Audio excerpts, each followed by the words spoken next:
Hey everybody, welcome back. Hope you've had a great week and looking forward to a great weekend. Right, I was going to say that this is hopefully going to be a quick one today, but I know that by the time I cover off some ins and outs on just a few topics, it'll run to something.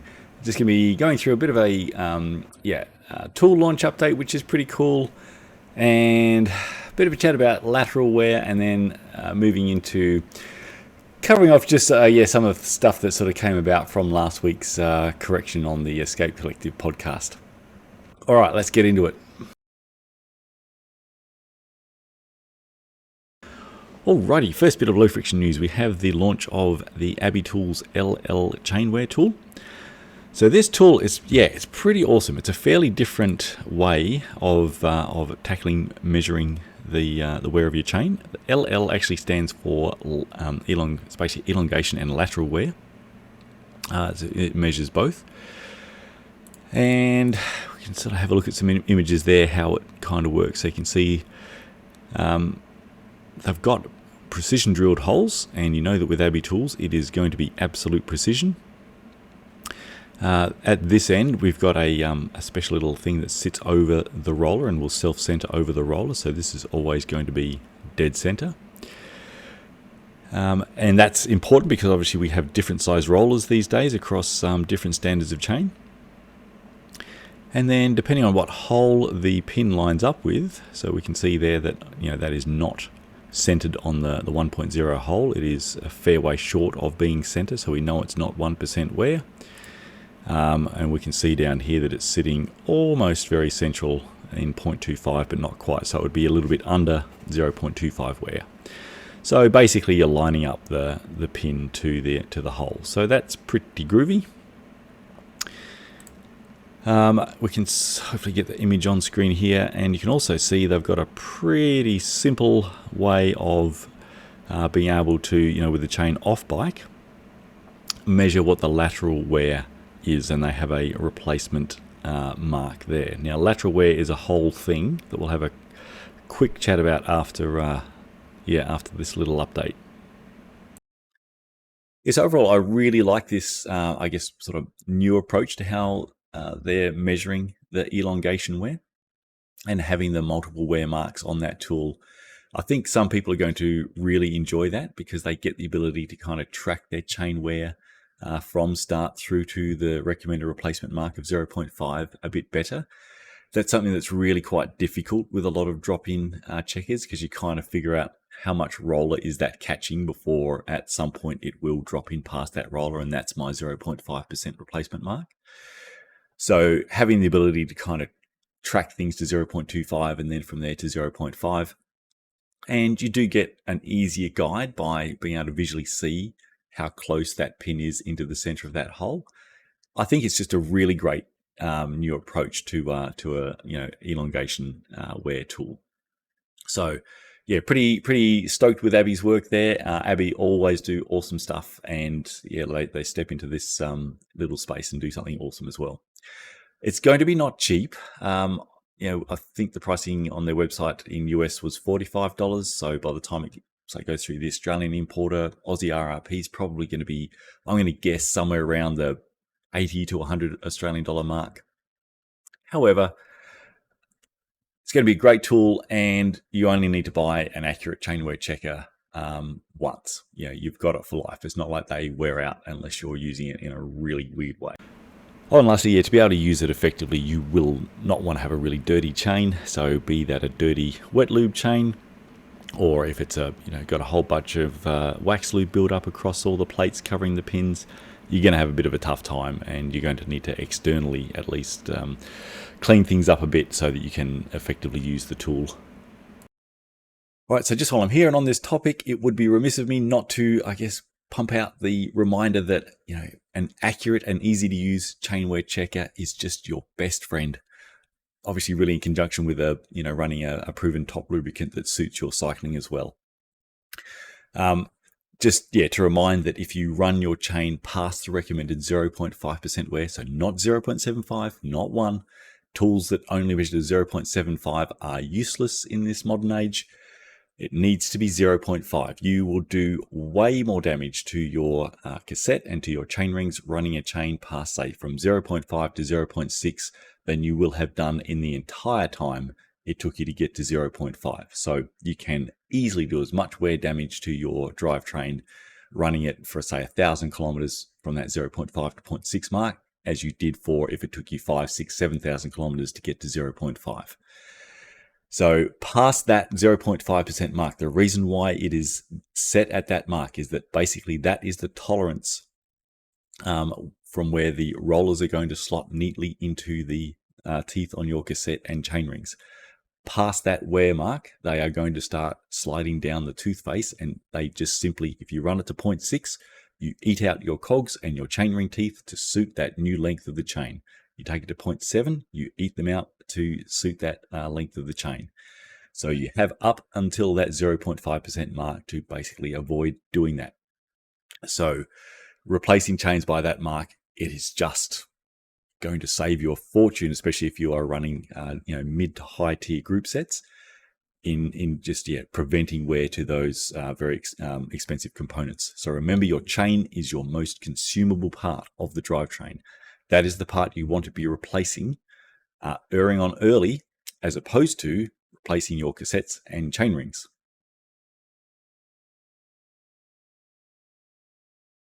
Alrighty, let's have a quick chat about lateral wear.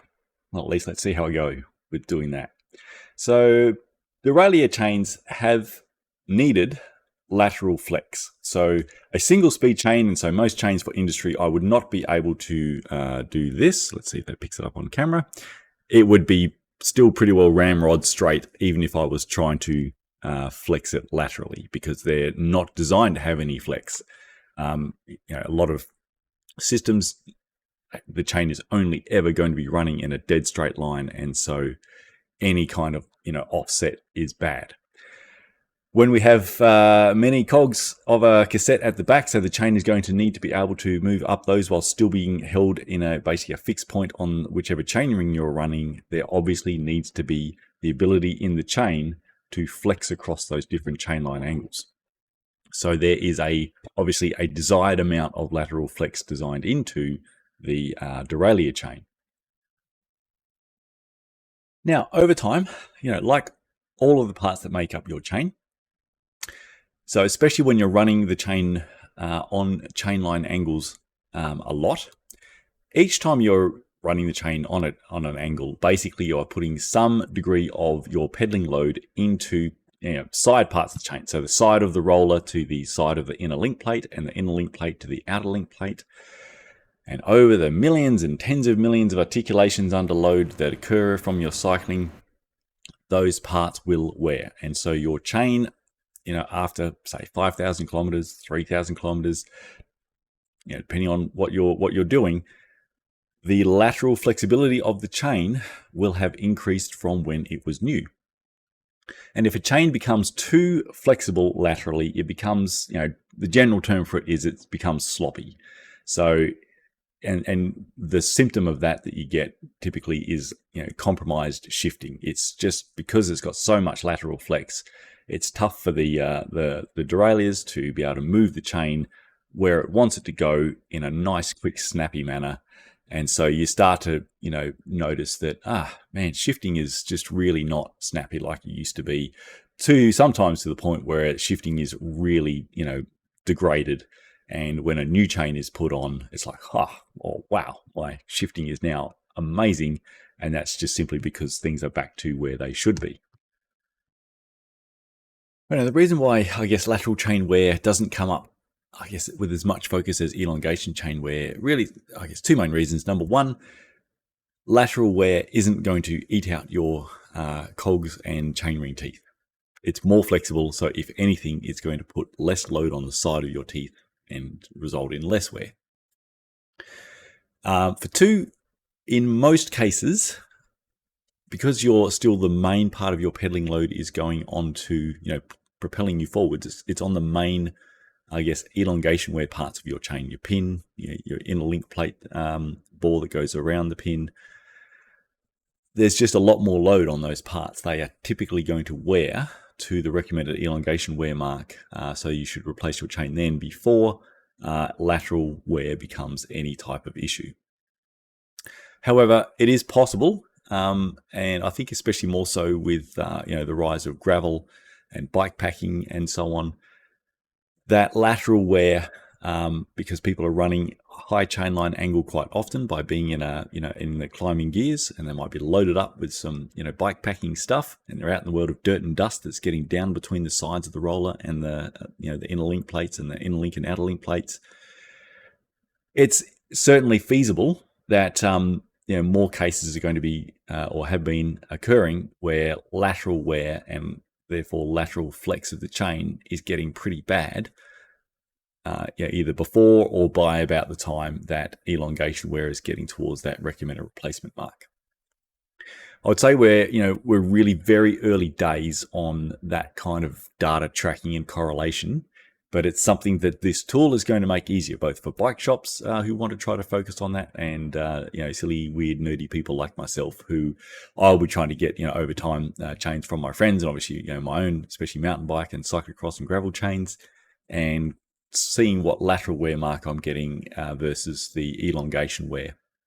So, but yeah, especially sort of local Adelaide gravel bike packers, I'd be certainly interested, but by the time you get your chain to 0.5% elongation wear, drop the chain off to me, because I'd love to check the lateral wear on the Abbey Tools lateral wear checker and start to see what what sort of correlation data we get for that. It'll be really interesting stuff.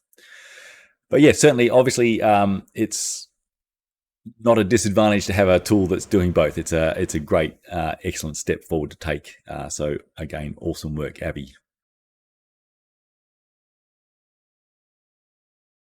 Alrighty, yeah, update on how well the, I guess what I'm calling the correction on the information put forward in the Geek Warning podcast from Escape Collective around immersive waxing. I will say that all up, yeah, that went not well from their side. Certainly had some chats with Dave. Dave is always all class, so he is for sure trying to, balance the both perspectives, both, really the information that I'm putting forward around immersive waxing versus how Brad sees it from, his position as obviously a very high level, mountain bike mechanic running a shop and being a world tour mechanic for, I believe it's Nino Schurter. So, obviously knows his stuff on a lot of things.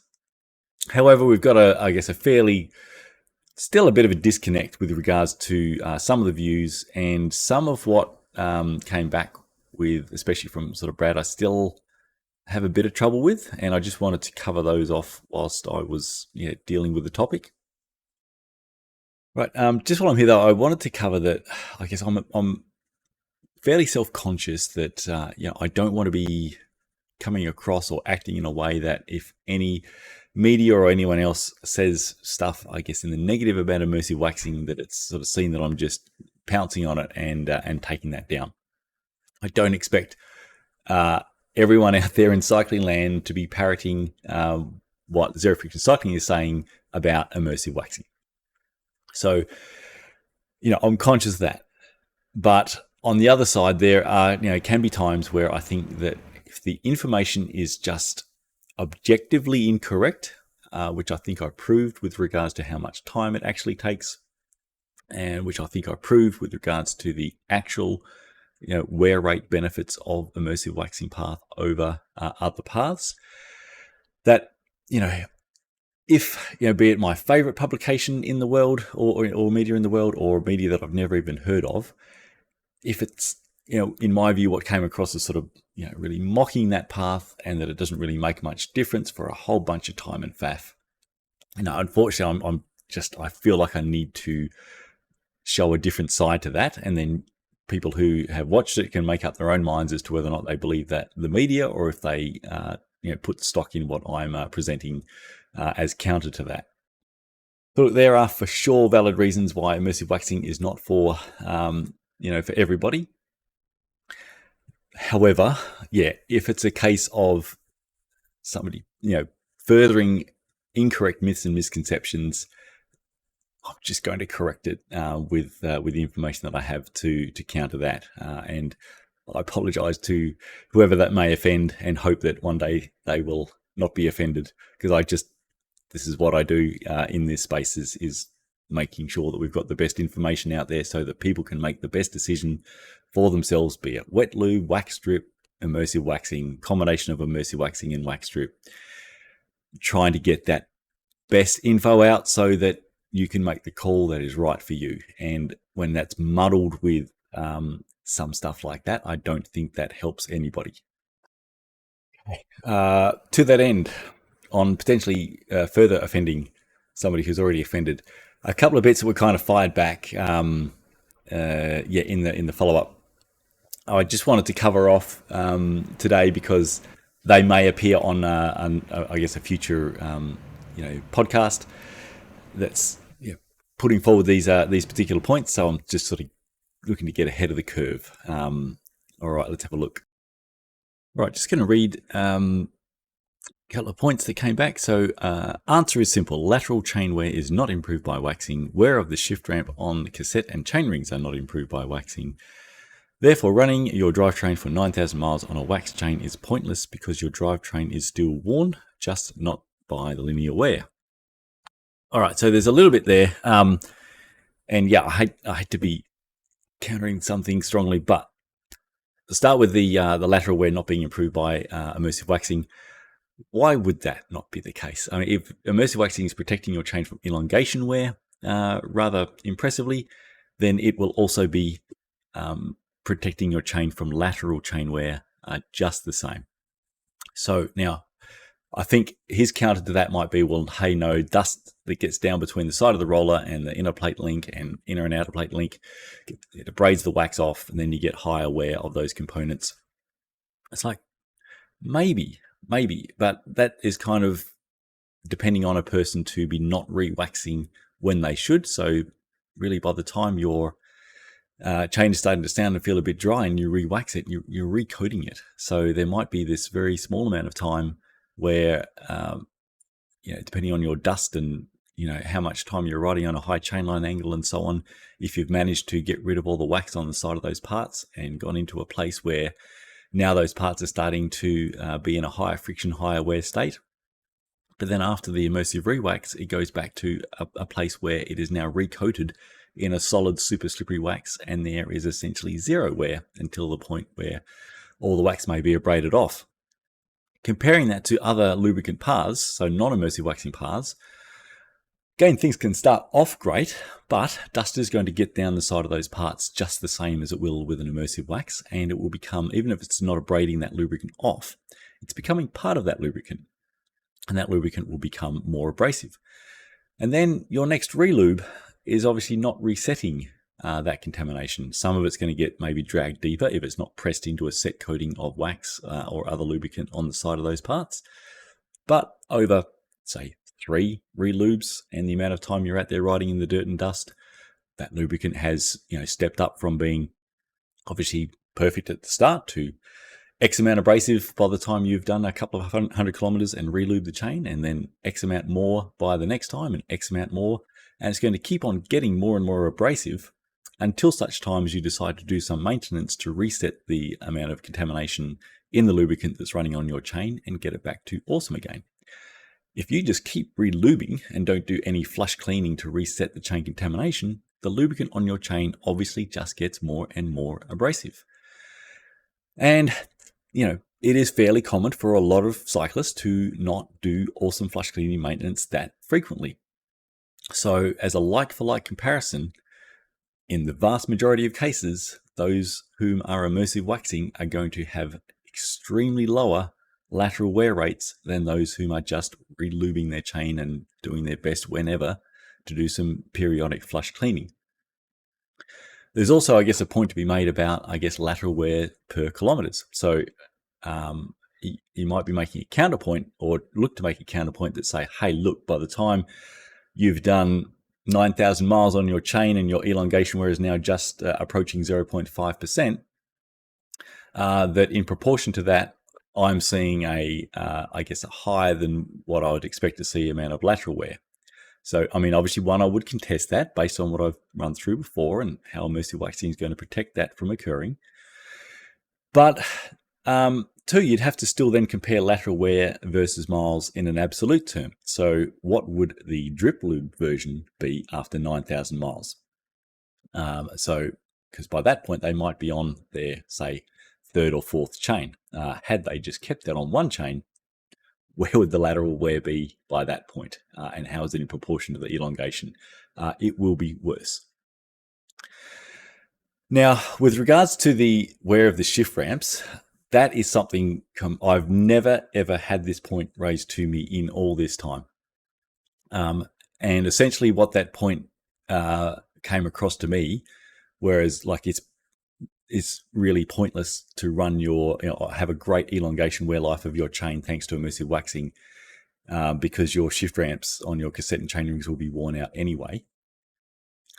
So whenever, if any one of you have ever had your bike mechanic say, hey, we checked your chain, it's still not at 0.5% wear, that's awesome, but you've done like 10,000 K, I think we should replace the lot anyway. You're telling me the shifting's still perfect, but by this amount of time, we should replace your cassette and chain rings and chain because you'll have worn the shift ramps.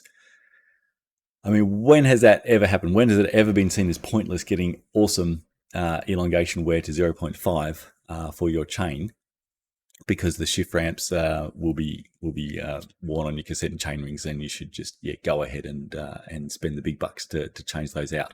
I've never heard of a case of that in my life. And for the many of us that have had a great long-term relationship with our first wax chain, and then moved on to our next chain, and because we replaced it by 0.5%, our cassette is not worn and our chain rings are not worn, and it accepts a new chain perfectly fine, we then get a great long-term relationship with the next chain, and our shifting is still perfect. I have run 2 to 3 chains at 10 to 15,000 kilometers on road to the same cassette, and I'm certainly not alone in this, and the shifting is still perfect. I've only had to replace the cassette after either the second or the third chain, because it has finally worn the teeth out from a trough perspective. So the tip to tip wear of the teeth is finally too worn to run perfectly smooth with the next new chain. Similarly in cyclocross, gravel bike and mountain bike, when I finally got a chain to the replacement mark and put a new chain on, the shifting is perfect. So it's something I've never seen of or heard of. The time you're going to wear out your shift ramps is when you are eating through your teeth from an elongation wear perspective, by running the chain past 0.5. So the hot take that it's pointless going for a great elongation wear lifespan of your chain because of lateral wear or wear to shift ramps, I mean, it's just not something I can remotely get on board with. And at the end of the day, people can and do get outstanding elongation wear by running, say, top wax strip lubricants with some good periodic maintenance, or even top wet lubricants with frequent maintenance. And it's all in the same. At the end of the day, the keeping the lubricant in your chain low friction is going to protect it from elongation wear. It's going to protect it from lateral wear. Everything's going to be protected from wear. And I can't get across this point that that outstanding elongation wear lifespan is pointless, because you're going to need to replace your basically your entire drivetrain parts anyway due to worn shift ramps. Please, someone provide some evidence of me being wrong on this, because I don't want to be upsetting someone by not being able to sort of get on board with any way the information there, but I really can't. I can't get on board with any of that at all. Right, and just one last one for the little sort of mini rebuttal on the rebuttal. It was raised that, look, hey, what if you can do a great reset of the your chain on bike in a similar time to, say, what we demonstrated with the immersive waxing, which is, say, a 3 to 4 minute actual physical labor time. And that's a really good point. For some, especially some of the more refined wax drip lubricant options, you can do a reset pretty well. So I'll switch to a screen. Hang on. Apologies, I forgot to take a pic of what my indoor trainer bike chain looked like just doing the on-bike clean, but it'd been running some couple of different sort of good wax drip lubricants, but I'm going to be testing Ceramic Speed's indoor specific one just on my indoor bike just to see what that is like long term. So yeah, just playing around with doing an efficient on-bike clean. That's a really awesome clean. I sprayed on some UFO drivetrain clean, and then you spray it on fairly generously. Some excess will absolutely drip off onto the floor, so you want something to catch that. You want to, especially on waxes, so drivetrain clean is great in that it works on waxes as well as oil and grease. But you need to give that typically at least 5 minutes to be able to sort of set to work and break down the wax so that you can then just rinse it off. The beauty of the products like this is that you rinse it off just with hot water, so whilst that's happening, I've got the kettle boiling. So pretty much about by the time that's done, I'm able to then just pour the boiling water over. I pour it over at the cassette, rinse off the wax in UFO drivetrain clean, melted off any excess stuff on the cassette whilst it was there, and I just then also wiped a bit of the excess sort of build up off the chainring, which had been nicely softened. All up pretty easy. You're going to need to or want to dry the chain post rinsing it, because reapplying, especially say a wax drip, which is going to typically have water as the carrier, applying that to a wet chain, it's going to increase the set time, and it obviously may well dilute the amount of the wax coating that you're able to get on there. So I spent a couple of minutes with a heat gun drying the chain, and then reapplied the lubricant. So it was not difficult at all. Especially with, I guess, using this is the advantage of using some of the more refined wax strips. Doing a periodic reset with a product like Ceramic Speed's drivetrain clean, it is really, really easy. So all up, it was probably about, say, a minute to spray on the drivetrain clean and just work that around a little bit. 5 minutes to let that work while I'm boiling the kettle. A minute to rinse that off. A couple of minutes to dry it with a heat gun, and then a minute to reapply the lube. Really easy and does a great reset. However, as awesome as that was, it's still overall more time and steps than what I demonstrated with doing an immersive rewax. The only difference with the immersive rewax is you have, I guess, a longer delay in between where you need to just obviously pop it on the pot and let the wax melt and then come back later to do the other part. So again, just same as if when you wash your clothes, you go away from your washing machine and come back later when it is done. That's really the only difference. I guess the other negative with any,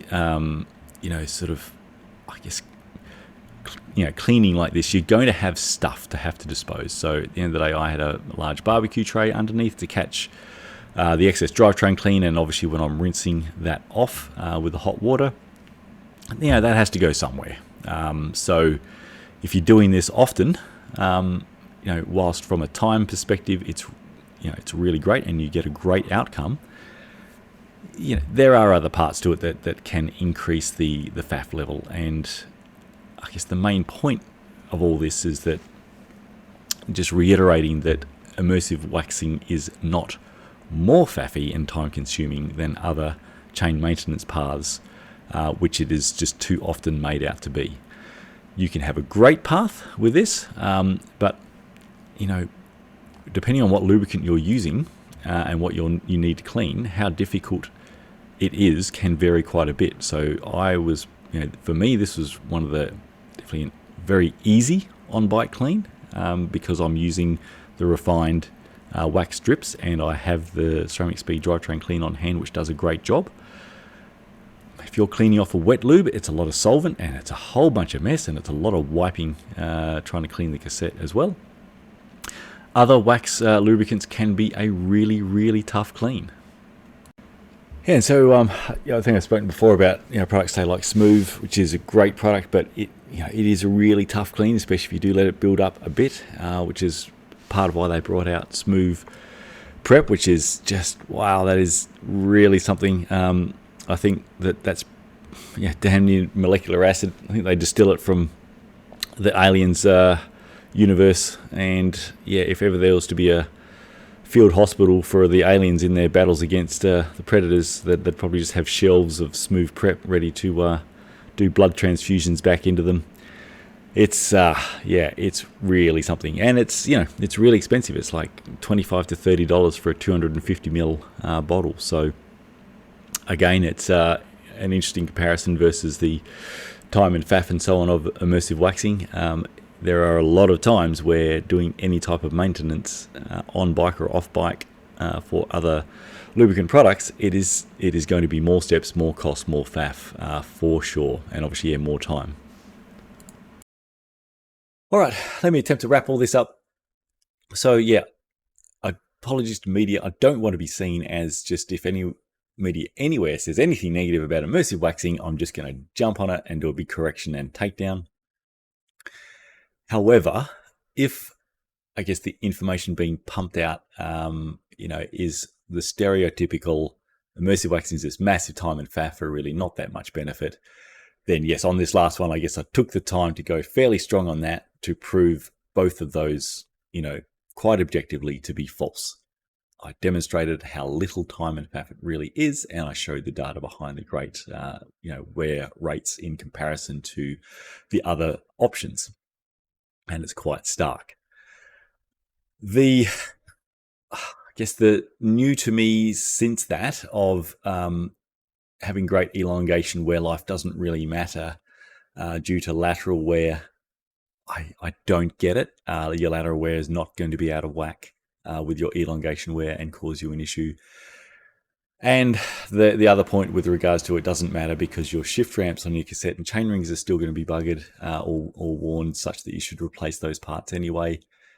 That I just, I don't want to sound harsh. I just would really need to see some evidence of that because I can't get on board with that in any way at this time whatsoever. I'd never seen, heard, nor would have considered that to be an issue in all this time.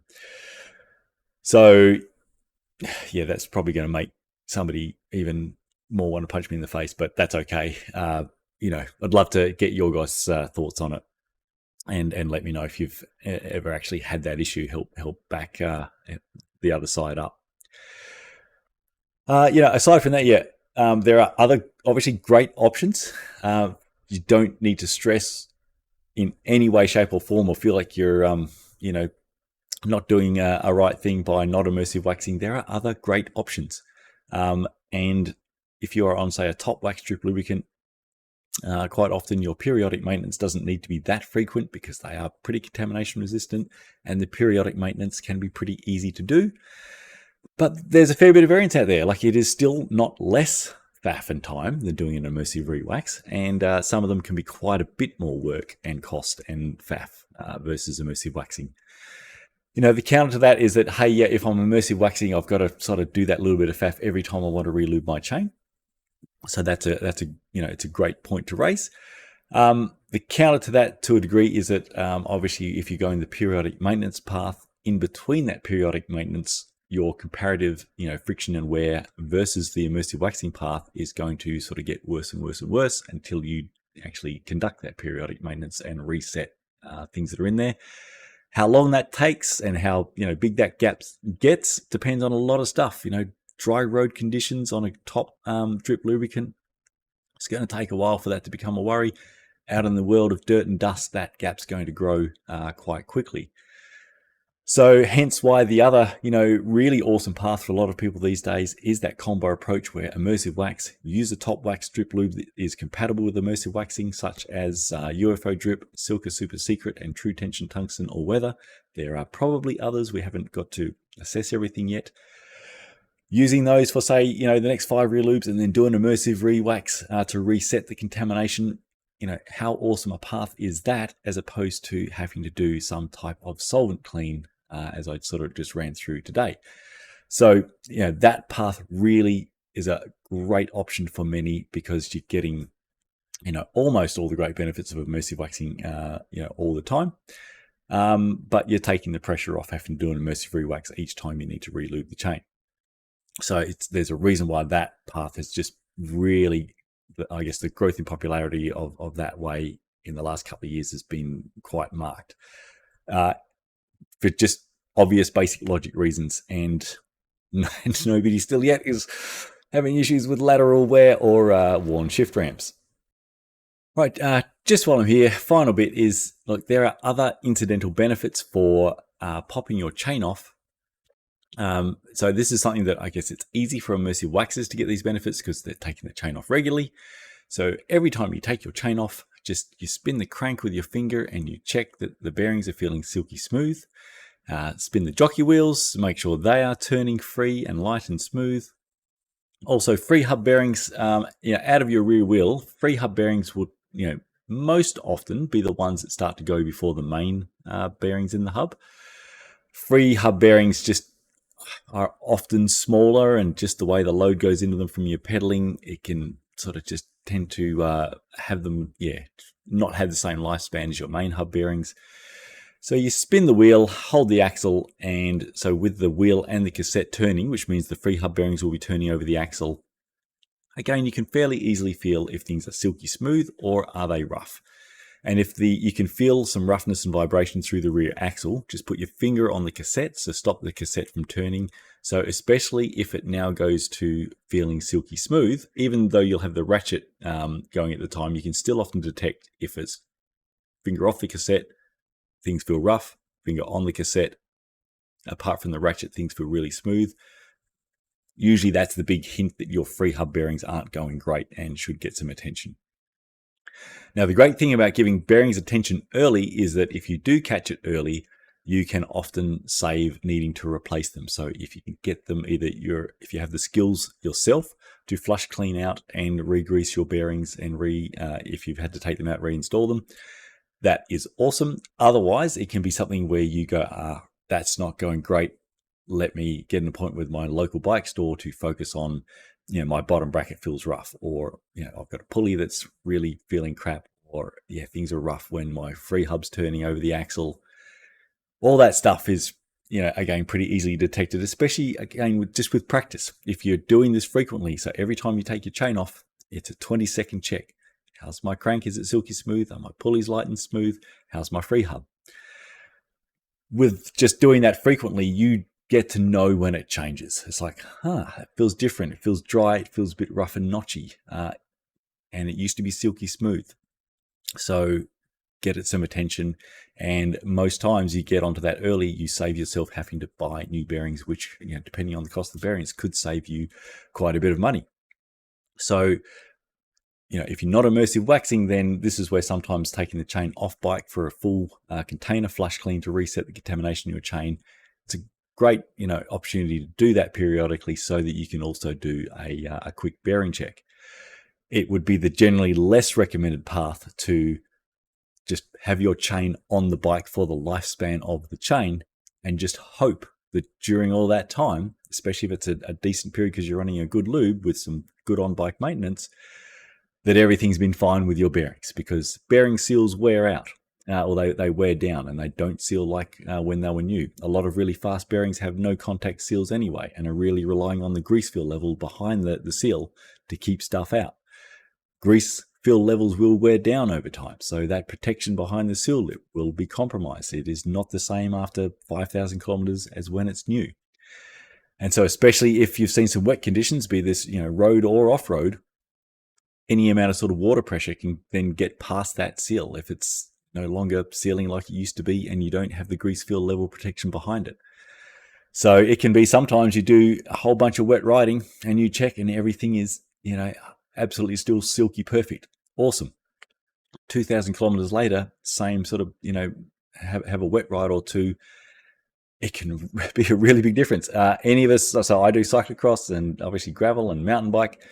There are times because, you do a wet off-road ride and you check and things are still perfect. And there are other times you do a wet ride and you check and it's like, holy Batman, some crap has got into my bearings after that one. And if you never took your chain off and noticed that and kept on riding, those bearings would be destroyed. And that would sometimes be bad.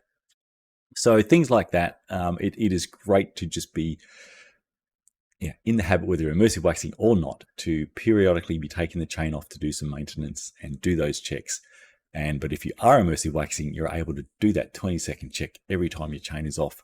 You basically always catch any potential negative changes in your bearings very, very early. Get onto that, and it's just a great thing to save you from going through bearings. So all that being said, all right, I will stop rambling on. Thanks everybody if you managed to watch this one, and yeah, have a great weekend. Again, it's another belter with Tour de France, Formula One, and MotoGP. And holy Batman, where am I going to find the time for all that? But I will have a crack, and I will look to catch you on the next time I make it back here, and I'll see if hopefully I haven't annoyed any people too much.